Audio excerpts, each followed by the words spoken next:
all I needed was to sit there in silence, to listen to myself. And my soul, my body, my spirit would start healing on its own. The problem is the society is just too crazy. It's too busy to take a moment of silence and realize, what is it that your soul craves? What is it that you need?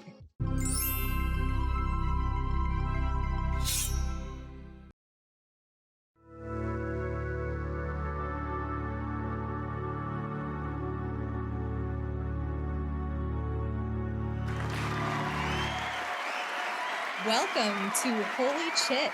I am your host, Kristy Austin. I just want to start off by saying that you are whole. Don't let anyone else try to convince you otherwise. We're also full of holes. I'm speaking out of one of mine right now. So let's get this party started. Chit is a Sanskrit word for consciousness. So my goal in this podcast is to bring awareness to different ways to awaken our consciousness, start on this healing journey together.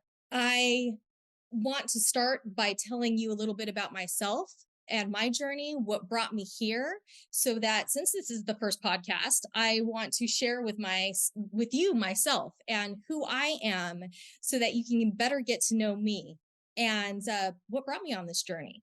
So my name is Kristy Austin, and most of you know me as Coco Austin's sister. Yes, that is what I get mostly recognized for. It'll be across the street. Hey, Coco sister. And people waving at me. And I love you. I love you for you. I love you. Even though you don't might know my name. It's just Coco sister. I love you. It's either Coco sister or Ice-T's sister-in-law. That's how I'm most well known for. What you don't know, or you may not know, depending on how well you followed my sister, is that my sister and I grew up in California in the industry. Our parents were both entertainers. My mother was one of the very first Rams cheerleaders, and father was on movies like The Cowboys. He was one of the children actors on The Cowboys with John Wayne. And my parents actually met on the set of Bonanza. So we grew up in this crazy industry. And my sister and I dabbled in a little bit of modeling, did some commercials. We started a dance group when we were in our teens called Smooth Edges. We thought we were very cool. We travel around. At this time, we lived in Albuquerque, New Mexico, and we traveled around places like the beach at It's a Teen Thing, and we performed. So we liked performing. But ultimately, my goal in life, the only thing I ever dreamt of, was being a mom and being a wife. To me, there was no bigger honor than being a mother and a wife. So I had my first child at 19 and got married, had 4 children, and I was living blissfully happy, blissfully in the illusion of the hologram that I was projecting. And when that veil lifted, my world crumbled. I no longer knew who I was, what my purpose was. It was a low point in my life where, thank God, I have the family that I have and the support system that I have. I showed up at my mom's house, mascara running down my face, kids crying, saying, "Can you let us in? I'm homeless, I'm carless, I'm jobless, I have an infant child, I have twin toddlers, and I have a teenage son. We're all standing at your door. Will you let us in? I'm a mess." They're all crying. It's in the middle of the summertime in Arizona, so we're all sweaty, cry, a complete mess. So my mom, of course, she let us in, and I had to pick up the pieces. I have 2 amazing friends, Jen and Liz, who I adore. I met them because our children all go to school together, and they showed up with peanuts and wine. And we sat there and just cried together. They let me just cry and cry and cry as we ate peanuts and drank wine. And I remember Jen telling me, Kristy, what do you do? What do you enjoy doing on your own? So I love, dancing around the house with my kids. No, not with your kids. Why I like going to the movies with my husband? No, not with your husband. Kristy, what does Kristy like doing? What does Kristy enjoy doing? I was stumped. Me? I'm no one without my kids or my husband. What do you mean me? Like, I couldn't even answer that. I had no answer to that. You mean to tell me I have to figure out who I am without my children? Now my children are going to be with their father half the time. I have to figure out who I am without my kids? It was a turning point for me, a turning point where I had to find myself. And let me tell you, when I say low point, I've had low points in my life. I couldn't walk for 3 months after I had my first son because I broke my tailbone. That was a low point. I can go on and on with stories, but this was my lowest point.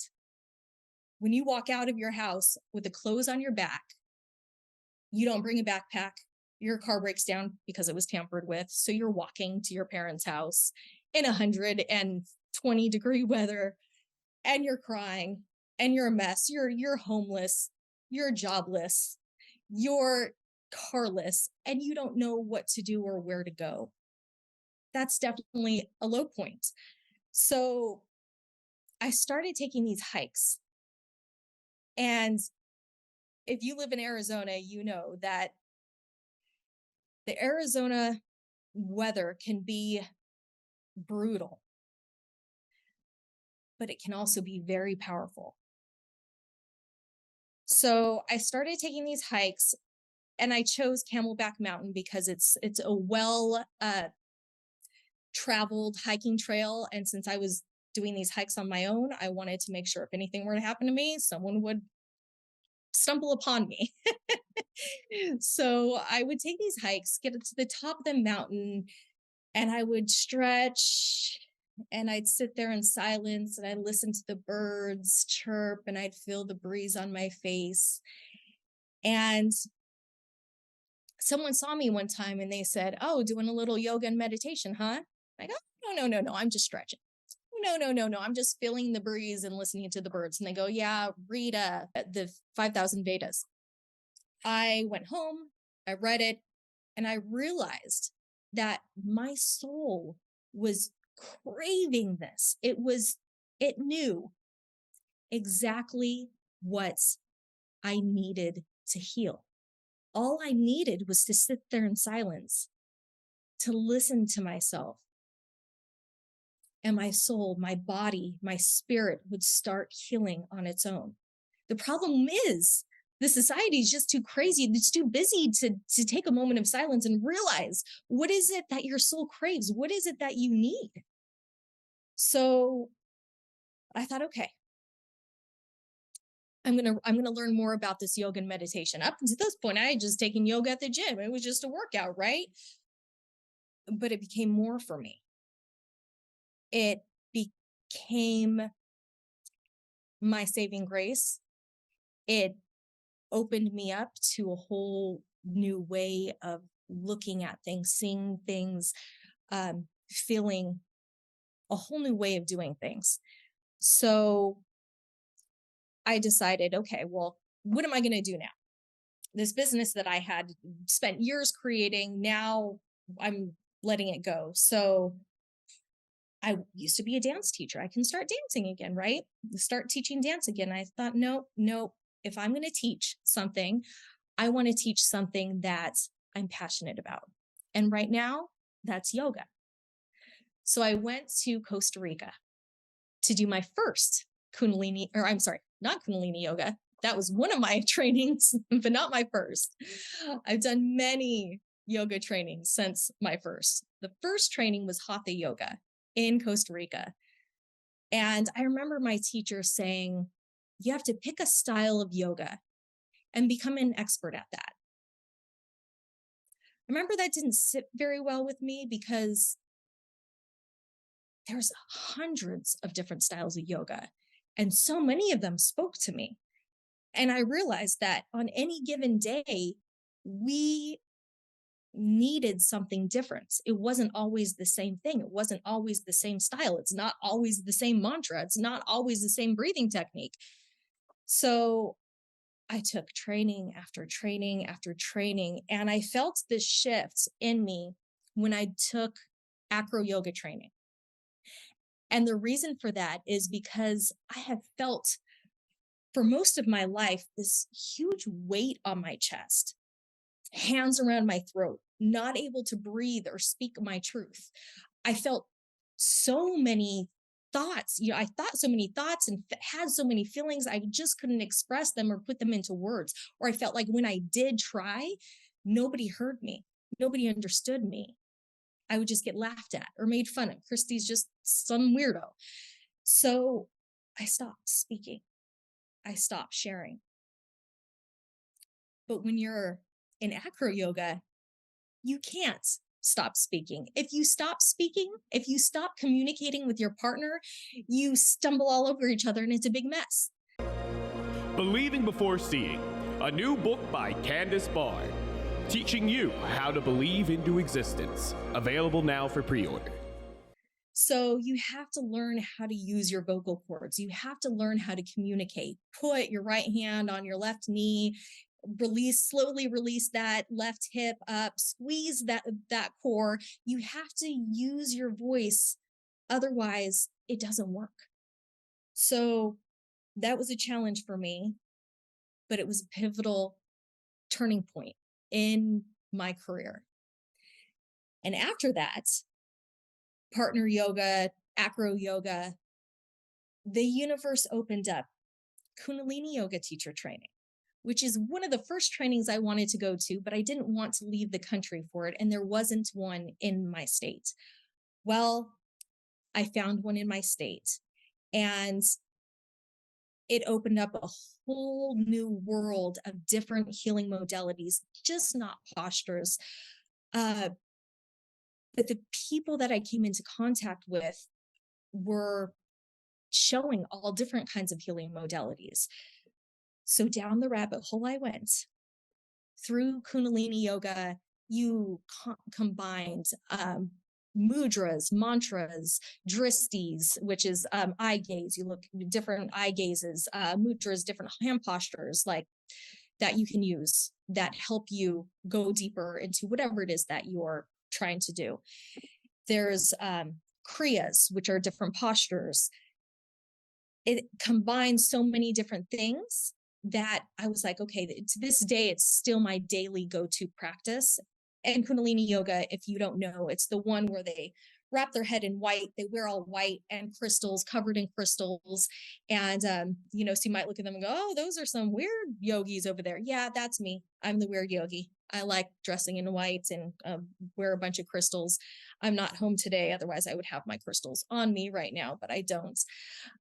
Anyway, I had this one teacher in Kundalini Yoga, 85 years old. I love her to death, Sangeet, who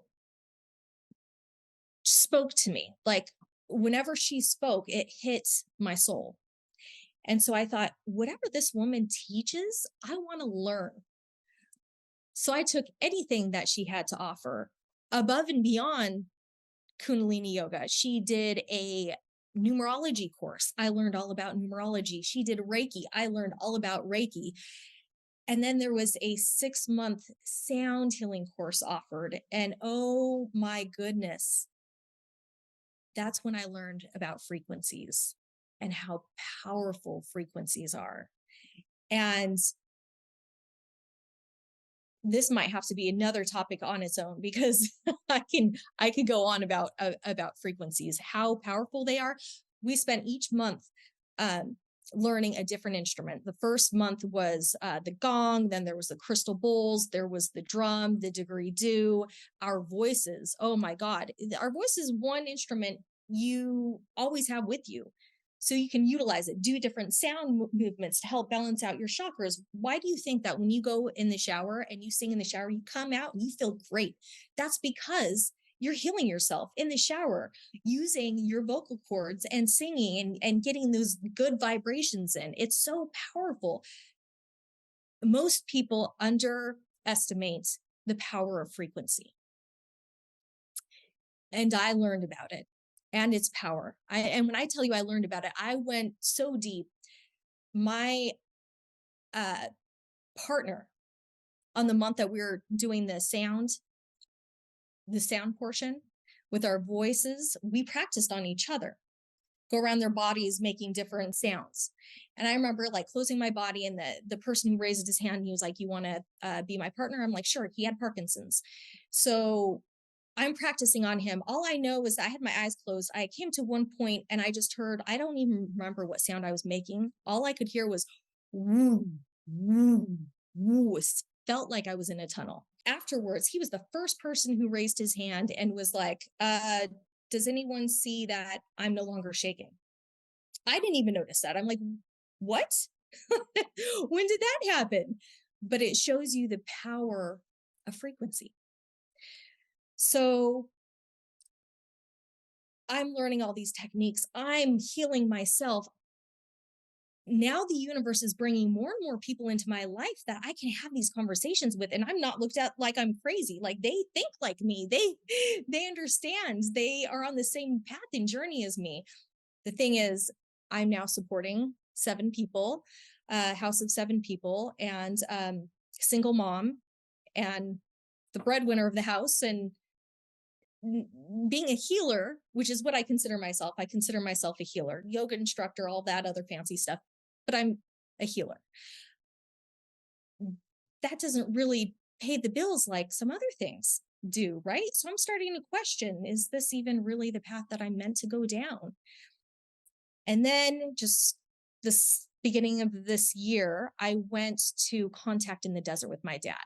Now, Contact in the Desert, if you don't know, it's extraterrestrial conversations. A bunch of different speakers talk about different things, even AI, and just have a bunch of different panels. I went there with my dad to be there with family. I also have my aunt there, and my dad's girlfriend, and a couple other people. And I went there to just be with them, be there with family, enjoy these conversations. I didn't care what lectures we went to, whatever they wanted to go to, I was on board with. And we go there in this auditorium of hundreds of people, and there's 6 speakers on the panel. And this is like, they'd have a conversation and they'd all talk about it. And up until this point, my dad knows me as a yogi. He doesn't really understand the whole frequency thing, the healer thing. Like, he knows I collect crystal bowls and my gong and all these instruments I'm collecting more and more of, but I don't think he'd really consider me a healer, or does he really understand what I do? But what he doesn't know is that whenever I'm with him, I'm always giving him healing energy. I always open myself up, use me as a vessel for healing energy to whoever I'm with. But with my dad's health issues that he had going on, especially whenever I'm next to him. So he's sitting right next to me.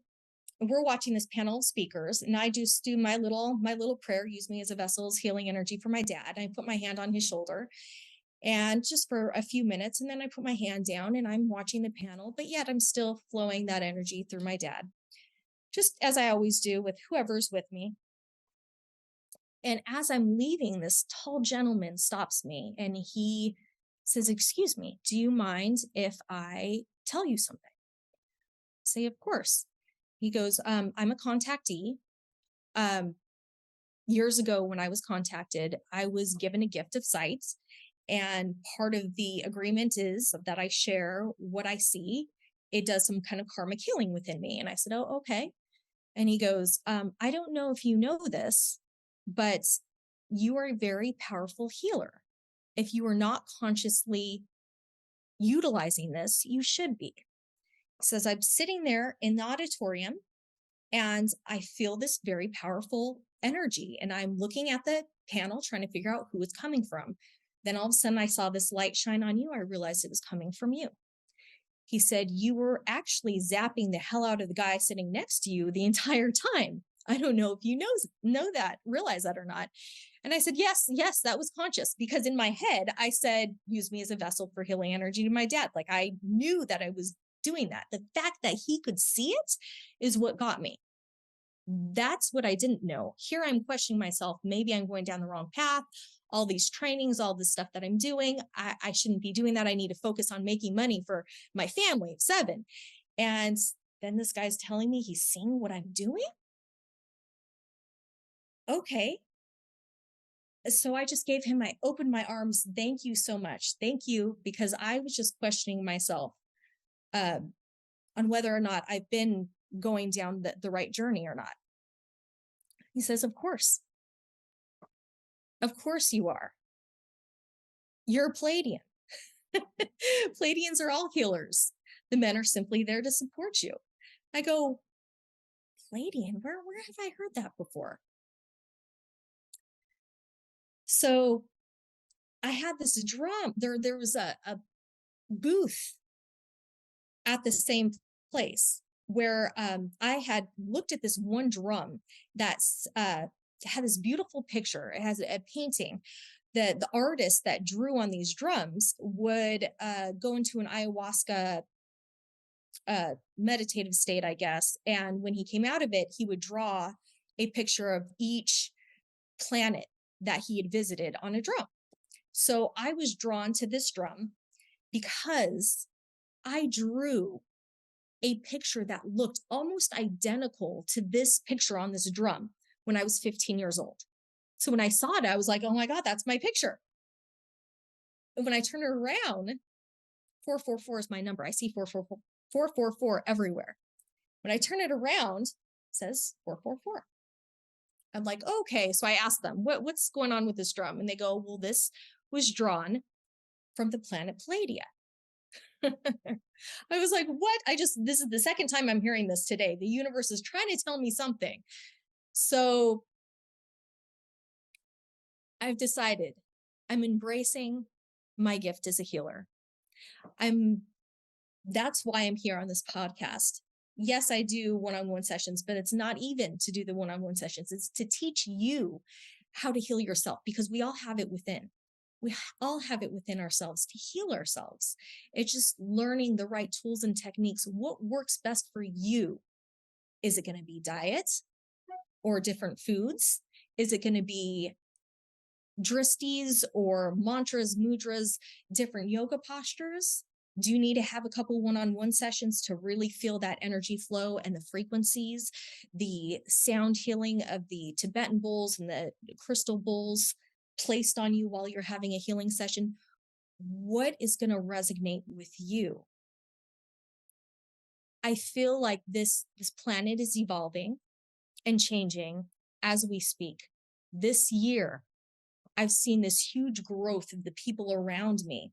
I've experienced it within myself, where I just start bursting in tears of gratitude, and not tears of pain, tears of gratitude.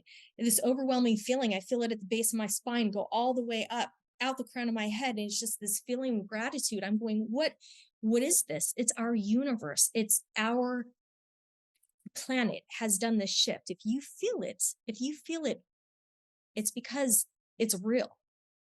And I want to help you learn and grow so that we can all evolve together, grow together on this journey of healing and remembering who we are.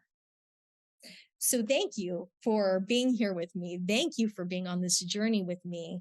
I love you. I appreciate you. What can I say? Chit happens. Let's get conscious together. Namaste, Sat Nam. I'll see you next week. Mwah.